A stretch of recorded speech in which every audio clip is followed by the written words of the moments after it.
우리 2월 한 달 동안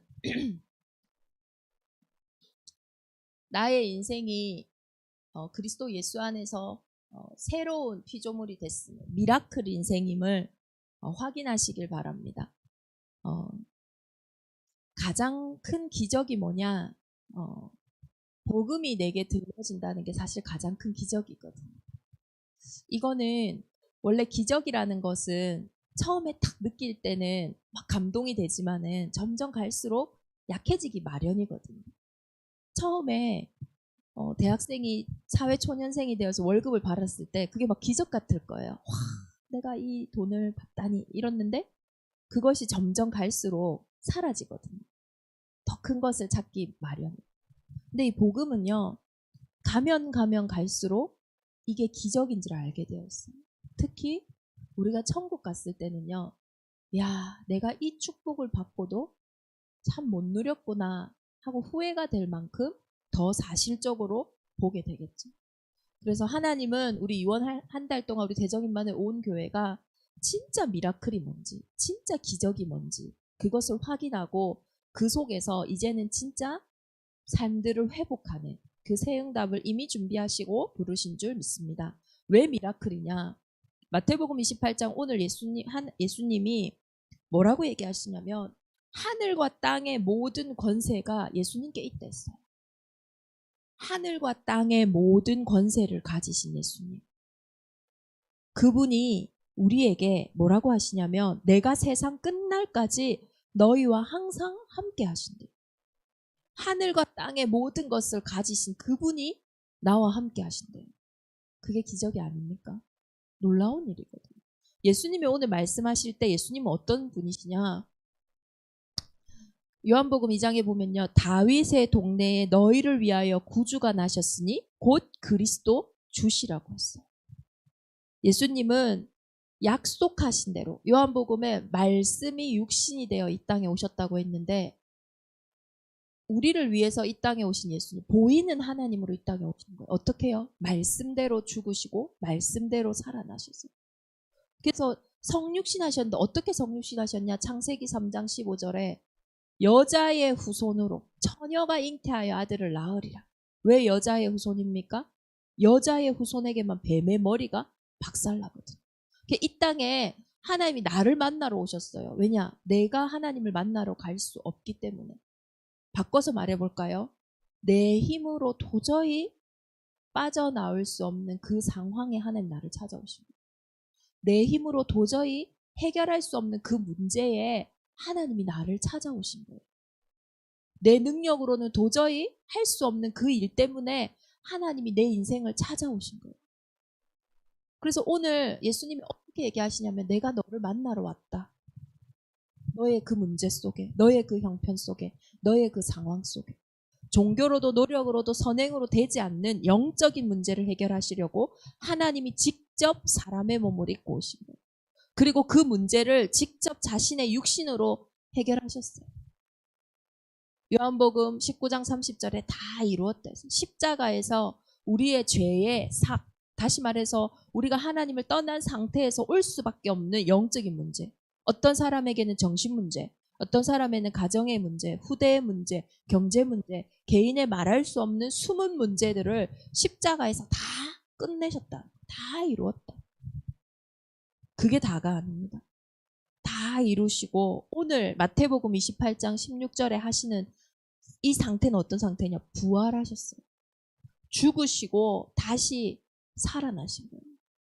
부활 승리하셔서 지금 우리에게 말씀하신 마지막. 내가 죄의 문제를 다 이기고 승리한 것처럼 이제 내가 너희도 나를 믿는 너희도 나와 같이 부활의 그 길에 서게 될 것이다. 그거거든요. 그래서 이 그리스도가 진짜 나를 만나러 오신 그 그리스도의 사랑. 나를 찾아오신 그 그리스도. 그래서 우리는요, 문제 가운데 발버둥 칠수록요, 빠져요, 늪에. 그 문제는 원래 내가 해결이 안 되는 겁니다. 그래서 빨리 거기서 인정하는 것이요, 내가 곧 길이요, 진리요, 생명 되신 그리스도를 만나는 참 길입니다. 그리고 거기서 그냥 인정하고 가만히 있는 게 아니에요. 하나님이 준비하신 이 십자가의 능력으로 치유받는 거예요. 아, 내가 이럴 수밖에 없었구나. 아, 저 사람이 저럴 수밖에 없었구나. 아, 이 문제가 이렇게 될 수밖에 없었구나. 그게 아주 상처로 인정되는 게 아니라 객관적으로 인정되어지니까요. 사실적으로 인정되어지니까 그 문제 속에 부활 승리하신 그리스도의 언약 붙잡고 승리하게 되는. 그래서 우리는 정말로 오늘 이 말씀을 하늘과 땅의 권세를 가지신 하나님이 내게 말씀하시기에 내 인생이 진짜 미라클 되었습니다. 기적으로 변화되었음을 확인하고 이제는 그것을 증거하는 증인이 되어져야 될 줄 믿습니다. 그래서 오늘 땅끝까지 이것 증거하라 했죠. 네 인생이 미라클이 되었습니다. 네 인생이 변화되었습니다. 죄와 허물로 죽었던 너의 인생이 죄와 허물의 권세가 절대 이길 수 없는 하나님의 자녀가 되었음을 증거해라. 이 문제로 세상에는 다 망하고 무너지지만 이 문제가 축복이 되었음을 증거해라. 그러한 인생으로 하나님이 우리를 부르신 거예요. 2월 한 달 동안 꼭 기억해야 될 게 뭐냐? 새로운 나예요. 그리스도 예수 안에 있는 자에게는 결코 정죄함이 없어요. 왜냐? 그리스도를 믿는 순간 이미 정죄받을 내 모습이 죽었기 때문에 그 부분에 대해서 정죄할 수가 없는 거예요. 말할 수가 없는 거예요. 그것을 진짜로 확인하고 확신해야 됩니다. 근데 우리는 자꾸 갈등이 오죠. 예수님 믿었지만은 새로운 피조물이 됐지만 여전히 내 문제가 나에게 있고 갈등도 있고 또 과거의 상처도 있고. 근데 그때요 계속 확인해야 돼요. 다 끝났습니다. 근데 진짜 환경과 사람들은 자꾸요 끝난 걸 가지고 얘기하거든. 다 끝난 걸 가지고 계속 얘기하고. 근데 더 큰 문제는 뭐냐? 그걸 끝났다고 생각하고 들어야 되는데 끝난 것을 얘기할 때 맞아. 그래 맞아. 그 끝난 거를 맞는 것처럼 내가 듣고 있는 거예요. 속는 거죠. 우리는 진짜 무엇을 우리의 마음에 담아야 되냐? 사람의 말이 아닌 하나님의 음성을 진짜 내 마음에 담아야 돼요. 저는 어떤 일 해줘야 되냐? 사실 이 일인 것 같아요. 내가 뭔가 이 사람을 우리가 성도가 왔을 때, 새가족이 왔을 때 그 사람을 뭔가 바꿔주고 뭔가 치유해줘서 회복되게 하는 게 아니라 진짜 영적 사실은 뭐냐? 이미 회복됐어요. 그리스도를 믿는 순간에 사실 이미 회복되었고 이미 해방받았고 이미 하나님 치유하실 힘과 능력이 그 안에 항상 함께 하신다고 했어요. 그걸 말해줘야 되는 거예요. 근데 환경과 상황과 현실은 아직 그 사람에게 문제가 있으니까 아직 어려움이 있으니까 똑같이 세상처럼 우리도 말하기 쉽죠 보이는 거예요. 그래서 정말로 하나님의 자녀들은 새로운 내가 되었음을 늘 고백해야 되고 말할 수 있어야 돼요. 그것이 제가 할 일이구나. 다시 한번 늘 생각하는 거예요. 내가 사람을 살리는 게 아니라 이미 예수님이 살려놨는데 자꾸 잊어버리니까 자꾸 속으니까 자꾸 틀린 말 들으니까 아니야 라고 말해줄 수 있는 그게 결국 목회자가 할 일이고 전도자가 할 일이고 하나님의 자녀들이 할 일이구나. 우리가 치유하는 것도 아니고 진짜 사실을 말해줘야 돼요. 이미 그 사람에게 와 있는 응답, 이미 예수가 그리스도라고 믿는 순간에 와 있는 응답이 있어요. 영접하는 자, 곧 그 이름을 믿는 자들에게는 하나님의 자녀가 되는 권세를 주셨습니다. 어떤 권세냐? 로마서 8장 31절 39절에 잘 기록되어 있어요. 그 어떤 것도 그리스도 안에 있는 자에게는 결코 정죄함이 없는데 얼마만큼 없냐? 그 어떤 것도 그리스도 안에 있는 사랑에서 끊을 수가 없다고 했습니다. 환난이나 공고나 핍박이나 사망이나 칼이냐 그 어떤 것도 그 어떤 문제가 와도 한 번 하나님의 자녀된 사람을요 끊을 수가 없대요. 그 사람. 다시 말해서 이미 하나님의 자녀는 항상 하나님이 함께하고 계신다는. 참 우리가 속을 때가 많잖아요. 이거 속잖아요. 이거 흔들리잖아요. 분분. 무너져도 실제로는 하나님이 함께하고 계신다. 착각할 때에도 실제로 하나님이 함께하고 계신다.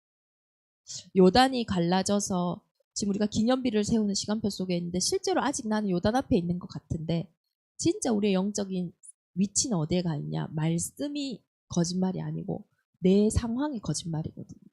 그러니 말씀대로라면 나는 지금 요단을 건너 있는 상태인 거예요. 그게 우리의 중요한 영적인 위치인 거예요. 하나님 절대 버리지도 않고 우리와 늘 함께 하신다. 마태복음 16장에 보면요. 주는 그리스도시요 살아계신 하나님의 아들이시라는 고백을 베드로가 했는데 하나님이 바요나 시몬아 네가 복이 있다. 이를 알게 하니는 혈육이 아니라 하늘에 계신 내 아버지다. 다시 말해서 왜 우리가 미라클이냐? 예수 그리스도를 내 힘과 내 능으로 고백하려고 고백할 수 있는 게 아니에요. 그것을 고백할 수 있는 것이 하나님의 은혜인 거예요. 그렇기 때문에 이것이 이미 와 있는 응답이라는 거예요. 그 예수가 그리스도라고 고백한 인생은 반석 위에 내 교회를 세웠다. 절대 안 무너지는 거예요. 뭘 주었냐? 천국 열쇠를 주셨댔어. 우리에게 천국을 열고 닫는 열쇠가 있대요. 얼마나 큰 축복입니까?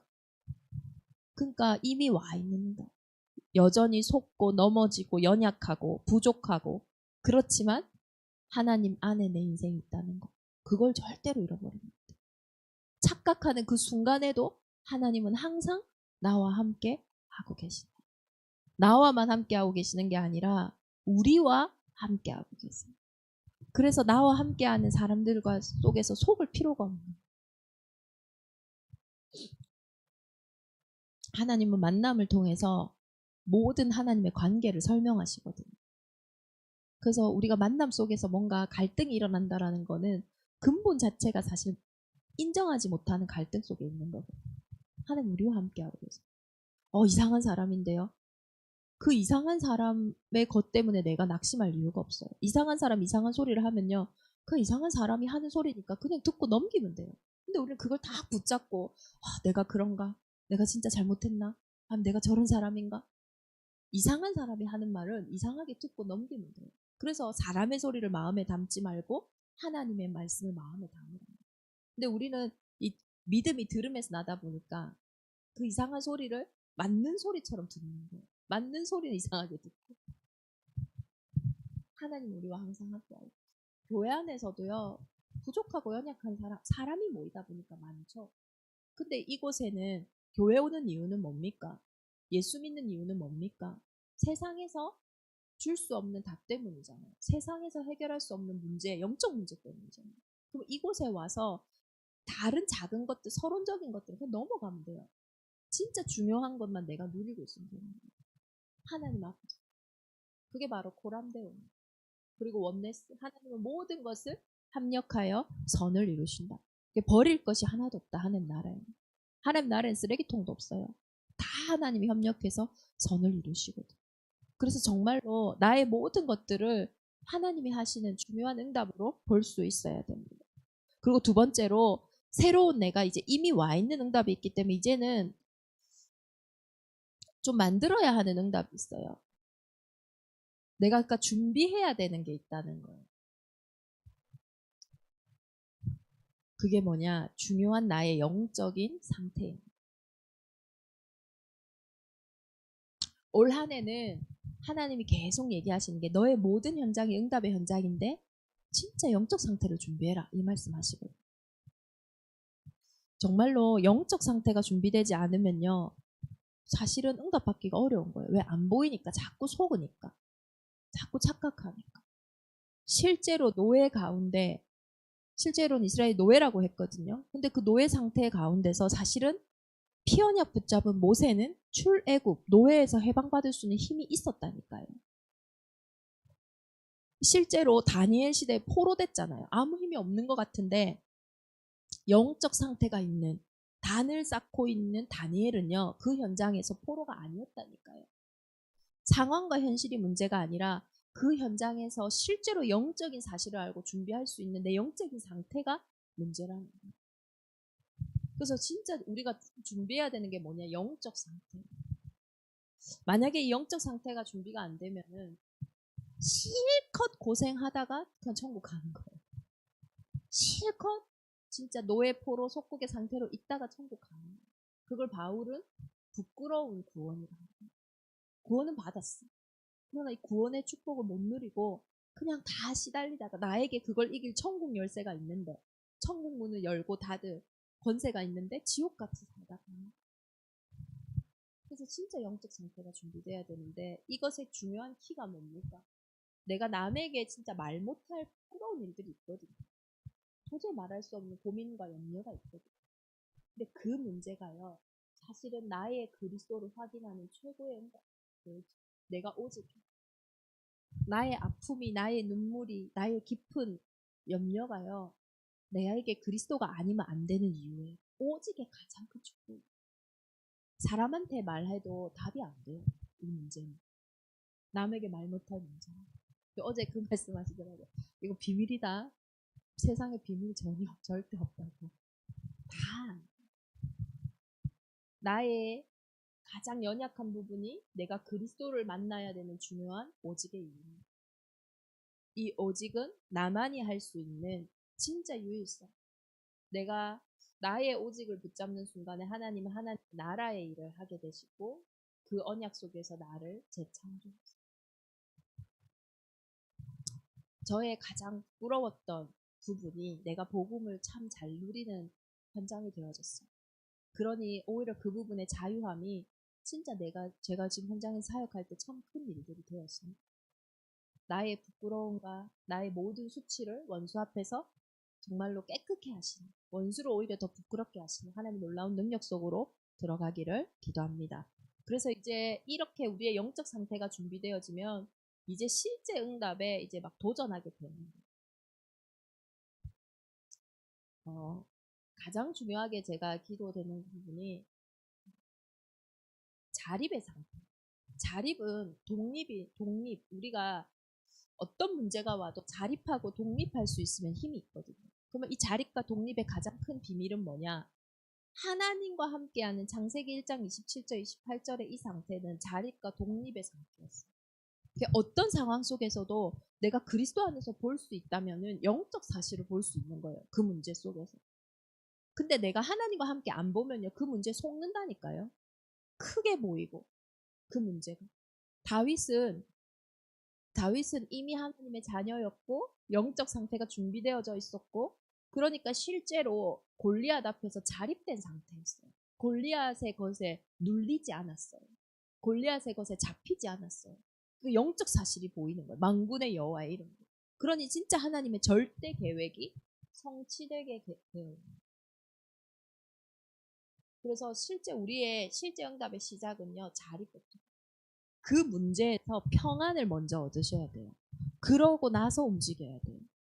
우리 하나님의 자녀들은 문제가 올 때, 어려움이 올 때 뭐부터 해야 되냐? 평안이 먼저 있어야 돼요. 편안이 아닙니다. 그 문제가 해결되는 게 아니라 그 문제 속에서 객관적이고 사실적으로 그것을 볼 수 있는, 다시 말해서 하나님의 음성을 들을 수 있는 상태. 이렇게 딱 자립이 되어지면 절대 계획을 찾을 수 있어요. 그래서 미라클 인생의 첫 번째, 나는 새로운 나다. 여전히 무너지고 여전히 연약하지만 하나님 나와 항상 함께 계신다. 나는 거기에 머물러 있는 것이 아니라 이제는 진짜 하나님의 절대 계획 속으로 도전할 수 있는 영적 상태를 준비한다. 그러면서 이제는 우리의 인생이 어떻게 변했냐? 진짜 우리 이번 주의 말씀처럼 영적 문제의 끝판왕은 후대 문제거든요. 그러면 복음의 끝은 뭐냐? 후대 운동이에요. 후대 살리는 거예요. 미래를 살리는 거예요. 다음 세대가 일어나는 거예요. 그래서 새로운 가정과 가문, 주 예수를 믿으라 그리하면 너와 내 집이 구원을 얻으리라. 우리의 개인의 구원은 가정과 가문의 가장 큰 그 응답과 연결되어 있어요. 그래서 가정과 가문은요, 가장 축복이지만은 또 그만큼 가장 힘든 것이에요.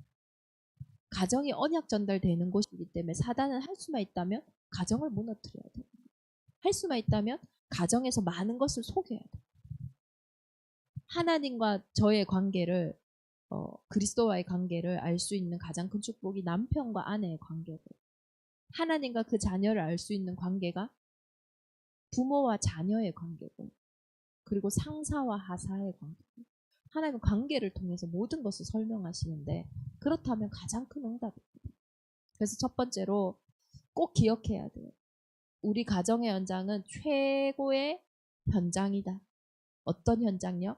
하나님이 역사하시는 선교지. 우리 가정은, 우리 가문은 최고 현장이다. 최고 하나님이 역사하실 수 있는 곳이다. 그래서 이곳에서 진짜 뭘 확인해야 되냐? 창세기 12장 1절에서 3절. 나는 이 현장의 주역으로 하나님 불렀다. 정말로 나를 하나님이 이 언약 전달하는 가정과 가문의 시조로 불렀다. 시작으로 불렀다. 언약적인 축복을 주시려고. 그리고 나를 통해서 옛것 무너질 것을 다 무너뜨리는 근원적인 축복의 주역으로 나를 불렀다. 우리 가정 가문을 여러 가정과 가문 속에 대표적인 축복으로 나를 불렀다. 우리 후대에게 언약을 전달하는 기념비적인 축복으로 불렀다. 절대 막을 수 없는 불가항력적인 그 은혜 속에 나를 불렀다. 이것을 다 확인해야 돼. 내 인생이 새로운 가문의 시작의 주역으로 나를 부르셨다. 그러면요, 뭐 해야 됩니까? 기준을 바꿔야 돼요. 우리가 가정 가문에 되게 중요한 기준들이 있거든. 제가 결혼할 때도 이거 많이 느꼈어요. 결혼을 할 때, 남자와 여자가 결혼을 할 때에 사랑과 그리고 두 사람의 만남에 대한 많은 중요한 기준들이 있잖아요. 근데 잘 만났네, 못 만났네, 저 남자가 괜찮네, 안 괜찮네, 기준이 다 어디서 나오냐? 다 물질적인 것에서 나와요. 그러니까 결혼 준비할 때 뭐 준비하냐? 물질적인 것만 준비해요. 살 집이 있어? 야, 남자 잘 만났네. 야, 이런 예물을 받았어? 야, 잘했네. 야, 시댁이 좋네. 친정이 어떻네. 기준들 자체가요, 다 물질적인 거예요. 그럼 이거에 만족이 진짜 있냐? 만족이 없어요. 있어야 되는데 만족이 없어요. 증거가 뭐냐? 만족이 있었던 사람들이라면 이혼하지 않아야 돼요. 정말 준비를 잘했다면 아무 문제가 없어요. 그렇지가 않아요. 기준을 바꿔야 돼요. 우리는 스스로 불행하게 만들어요. 사단은 스스로 불행하게 만들거든요. 스스로 분쟁하게 만들거든요. 너무 좋은 남편이야. 근데요, 사람 소리 탁 듣고 나면은 그 기준에 안 맞아. 남편은 이래야 되는데. 옆집 남자는 이만큼 도와준다는데 우리 남자는 이만큼밖에 안 도와주네. 그것 때문에요, 스스로 불행하게 만들어요. 많은 기준들이요, 우리가 내 기준 때문에 사단이 공격할 틈을 너무 많이 준다. 기준을 없애라 이 말이 아무 때나 희한하게 살아라 이 말이 아니고요. 나의 기준이 없어질수록 하나님의 기준이 세워지는데요. 그러면 하나님이 주시는 응답을 받게 된다는 거예요. 내가 만든 가정보다 하나님이 만드신 가정이 더욱 확실합니다. 하나님이 만드신 남편과 하나님 만드신 아내와 하나님 만드신 자녀가요, 더욱 멋집니다. 그래서 내 기준 때문에요, 자꾸 제가 지난주에 한 분하고 이제 예배 드렸는데 이분이 포럼을 하시고, 목사님, 자기 남편을 이제 결혼 생활 20몇 년 되셨는데요. 남편이 보면 한 번도 자기가 칭찬을 해본 적이 없대요. 근데 어느 날 자기가 이렇게 예배를 계속 드리면서 남편을, TV를 보고 있는 남편을 보는데 너무 선해 보이더라고요. 당신 참 좋은 남자 같아. 이렇게 얘기해요. 근데 이 남편이 진짜 좋은 분이거든요. 사회적으로 성공한 분이고 아주 멋있는 분이에요. 그리고 이 아내가 처음으로 인정을 한 거예요. 당신 참 좋은 남자 같아. 당신 참 착한 남자 같아. 이 얘기를 했는데 그 남편이 그날부터 진짜 좋은 남자가 됐다는 거예요. 근데 자기 참 너무 신기하다는 거예요. 단 한 번도 이 사람에게 좋은 남자라고 얘기해 준 적이 없다는 거예요. 늘 좋은 남자가 되라고 얘기를 했다는 거예요. 그때는 절대 안 됐는데 좋은 남자처럼 보이는데 좋은 남자야 이렇게 했는데 그때부터 너무 달라졌어요. 너무 신기하잖아요. 우리가요, 실제로 많은 기준을 가지고 사단이 얼마만큼 분리시키고 이간질시키는지, 내 기준이 무너지는 순간에 하나님의 기준으로 싹 보게 되는데 그때부터요, 다 살아나기 시작해요. 그게 은혜겠죠. 내 힘으로 뭐 보려고 와서 되겠냐. 근데 중요하게 말씀하셨어요. 이게 진짜 중심을 담은 진심이라면 가정에서는 되어질 수밖에 없다.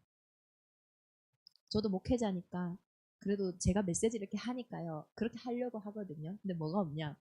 진심이 없으면요, 상대도 알고 흑암도 알고 하나님도 아시는 거예요. 여호와 하나님은 중심을 보시고, 영적인 거는 중심과 진심이거든요.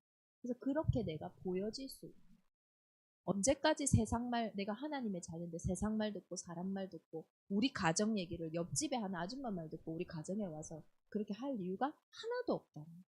내 소중한 가정과 현장에 하나님의 기준으로 충만케 해야 될 줄 있습니다. 그럼 하나님 어떻게 하시는지 보면 돼요. 기적이 일어납니다. 물이 포도주로 바뀐 우리 요한복음 2장의 그 가나 혼인 잔치에 예수 그리스도가 주인 되셔서 기준 되셔서 그 말씀을 따라서 갔을 때 물이 포도주로 변하는 기적이 일어났어요. 본질이 바뀌어요. 근데 예수님이 하신 그 기준은 얼토당토 안 하거든요. 물 그냥 갖다 줘라. 얼마나 우사를 당할 수도 있고. 근데 그게 본질이 바뀌어요. 내 가정을 더 이상 사람들의 손에, 사람들의 소리에 귀 기울이게 하지 말고 하나님이 하신 그 소리에, 그 기준으로 나를 보고, 상대를 보고, 후대를 보고, 현장을 보는 중요한 가문의 재창조의 응답을 보기를 기도합니다. 그리고 믿지 아니하는 가정과 가문의 가족들이 있어요. 그들이 대부분 오해하거나 핍박해요. 진리를 모르니까 오해할 수도 있고요. 잘 이해가 안 되니까 좀 이상하다 오해할 수도 있고 또 핍박할 수도 있어요. 첫 번째로는 우리가 오해되게 핍박되게 하는 사람들도 있어요.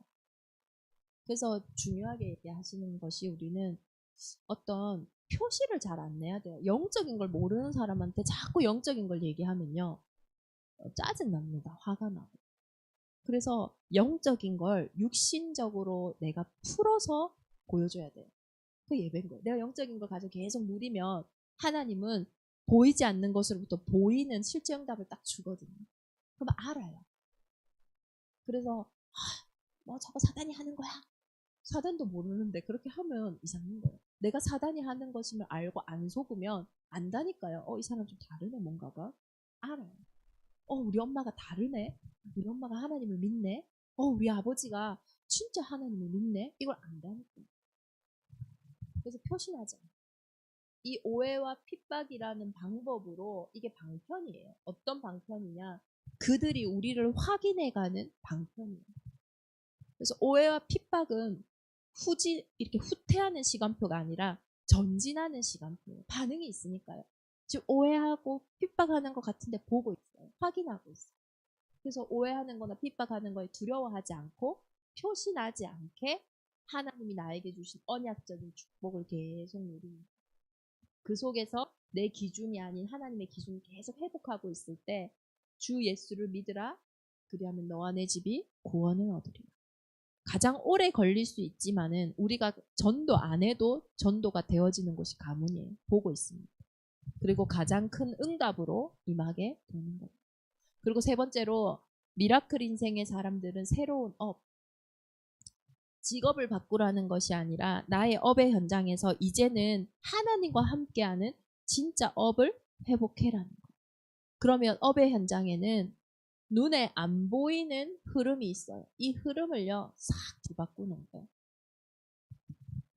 사람들이 다 어떤 식이냐면요, 경쟁해요. 다시 말해서 남을 욕하고 남을 비난하고 그러고 자기가 올라와요. 그 흐름이 모든 현장에 있다니까요.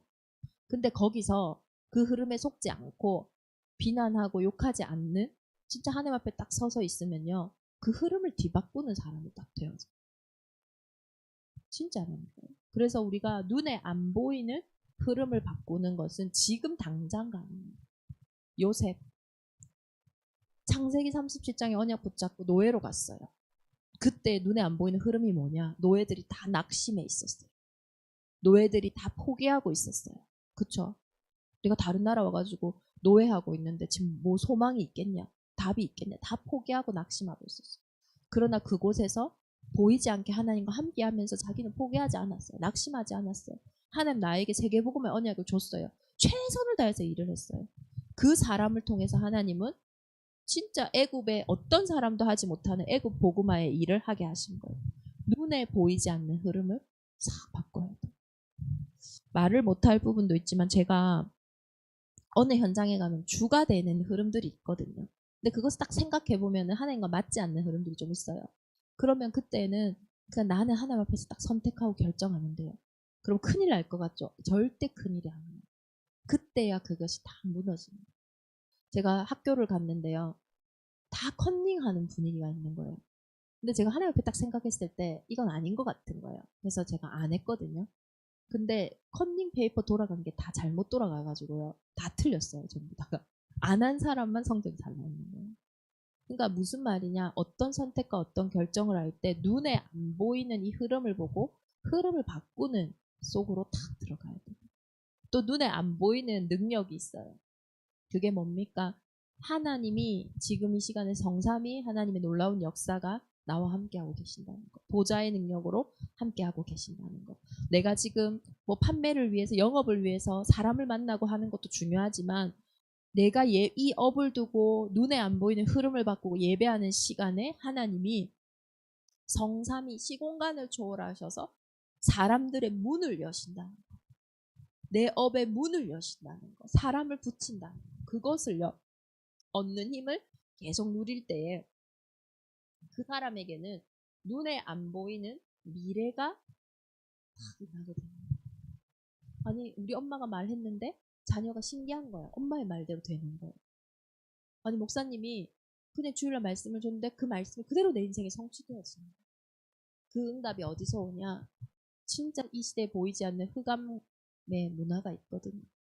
세상은요, 사단의 나라와 하나님 나라 두 나라가 움직이고 있는 거예요. 그럼 세상 속에서 눈에 안 보이는 흐름을 바꾸고 능력 속으로 들어가며 미리 아는 그 미래 속으로 들어가는 그 새로운 업의 시작이 2월 한 달 동안 우리에게 시작되기를 기도합니다. 결론적으로요, 첫 번째로 나의 가장 큰 문제 속에는 시대의 응답이 있습니다. 이것을 확신하시길 바랍니다. 내가 정말로 자녀 문제가 너무 고민된다. 그것에 시대의 응답이 있어요. 내가 정말로 경제 문제, 미래 문제가 고민된다. 거기에 시대의 응답이 있어요. 남에게 말하지 못할 나의 부끄러운 이 일이 나는 너무 고민이다. 거기에 시대의 응답이 있어요. 그래서 그 문제를 통해서 시대의 영역을 얻어야 돼요. 지력을 얻어야 돼요. 체력을 얻어야 돼요. 경제력을 얻어야 돼요. 인력을 얻어야 돼요. 시대의 문제 속에 시대의 응답입니다. 나의 이것은 시대의 응답이다. 이것을 알고 뭘 해야 됩니까? 단을 쌓아야 됩니다. 구체적으로 아침에는 우리가 가정재단. 그러면 아침에 막 바쁜데 가정이 전부 다 재단을 쌓아야 되냐? 가정의 기준을 바꾸는 거예요. 아침에요. 하나님의 기준으로 시작하게 하는 거예요. 자녀가 학교를 갈 때, 남편이 출근을 할 때, 또 아내가 출근을 할 때 가정에서요. 하나님의 기준을 딱 가지고 시작하는 거예요. 그리고 점심은요. 전도 재단이에요. 그럼 전도해나 이 말이 아니라 내가 업에 있는 그 현장이 전도 현장임을 알고 하나님 앞에 예배하는 현장임으로 고백하라는 거예요. 그러면은 그냥 밥 먹으러 가는 게 아니겠죠. 그냥 내가 중요한 특별한 일들이 아니겠죠. 그 현장이 다 전도 재단. 그리고 저녁에는요. 이때가 어마어마한 치유의 재단인 거예요. 하나님의 능력을 회복하는 재단인 거예요. 그러면 이 저녁 시간에 나 혹은 아침 시간에 뭘 하냐? 정시 예배를 드리는데요. 정시 예배가 뭡니까? 말씀을 듣는 거예요. 하루에 한 번은 세상 소리 말고 하나님의 소리 한 번 들어야 되죠. 정시 예배. 그리고 이 말씀을 계속 묵상하다 보면은 삶에서 상황들이 생기잖아요. 상황도 생기고 선택할 것도 생기고 결정할 것도 생기고 그때 하나님 앞에 대화하는 거예요. 그게 무식이 돼요. 하나님 이 문제 어떻게 할까요? 하나님 이 사람 뭐예요? 그거 자체가 기도인 거예요. 근데 그 하나님 오늘 주셨던 그 소리를 가지고 그 말씀을 가지고 기도하는 거예요. 그때 하나님은 25시 영원의 하나님의 나라의 일로 응답을 하시는 거예요. 우리도 진짜 무속인들 같이 내가 이거 했더니 이게 응답이 왔다. 내가 어떤 불교랑 다를 게 없잖아요. 내가 막 절을 많이 했는데 이번에 이 문제가 해결됐어. 그거랑 기도를 많이 했는데 예배를 많이 드렸는데 이런 응답이 왔어. 다를 게 없잖아요. 그것이 아니라 하나님이 이 일 가운데 역사하시고 하나님을 바라보는 거예요. 정말로 예배하는 그 시간에 하나님을 바라보는 거예요. 하나님이 일하시도록 하나님을 찾는 시간입니다. 그래서 정말로 2월 한 달 나의 가치를 좀 회복하는 우리 온 중직자들이 되었으면 좋겠습니다. 하늘과 땅의 권세를 모두 가지신 예수님이 세상 끝날까지 나와 항상 함께 하신다고 했어요. 연약한 난데 지금 내 안에 누가 계시는지 하루에 한 번은 정말 확인하기를 바랍니다. 정말로 우리 가정과 가문의 주인이 하나님이라면 진짜 그 기준을 하나님께 두시길 바랍니다. 정말로 내 업이 하나님의 나라에서 부름받은 소명이라면, 달란트라면 내 현장이 그냥 세상 사람들 업으로 먹고 사는 건 다 누구나 하잖아요. 조금 잘 먹고 조금 못 먹는 거겠죠. 근데 잘 먹고 잘 사는 문제가 아니라 내 업이 시대를 살리는 시대의 업이라면 그 현장에 보이지 않는 어마어마한 힘을 누리고 진짜 전달하는 그런 새로운 업을 시작하는 우리 온 교회가 되기를 기도합니다. 한순간도 빼앗기지 않도록, 잠깐이라도 나의 위치를 빼앗기지 않도록 하나님 오늘도 약속하신 성령으로 충만케 하여 주옵소서. 이미 나는 하나님의 자녀이니 이제 준비할 수 있도록 나의 영적 상태를 준비하고 실제 응답에 도전하는, 그래서 현재의 우리의 모든 문제가 기념비가 되어져 우리 후대에게 전달하는 가장 멋진 인생 되게 하여 주옵소서. 우리 합심으로 한번 기도하겠습니다. 살아계신 하나님 아버지 감사합니다. 정말로 복음 안에서 우리를 회복하여